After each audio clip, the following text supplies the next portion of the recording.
To add new filters on Snapchat app. Hello guys, in today's video I'm going to show you how to add new filters on Snapchat easily. So all what you have to do is simple, just go to Snapchat. Now this is the home page, as you can see right here. Go here and click on the emoji option.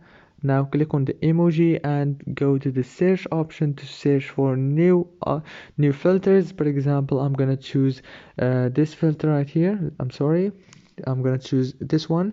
Now all what you have to do is go down and click on favorite right here, and now the filter is saved, as you can see.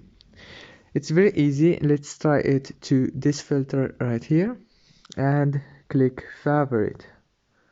As you can see, very easy and fast. Don't forget to like and subscribe. Thank you so much for watching this video until the end. See you later.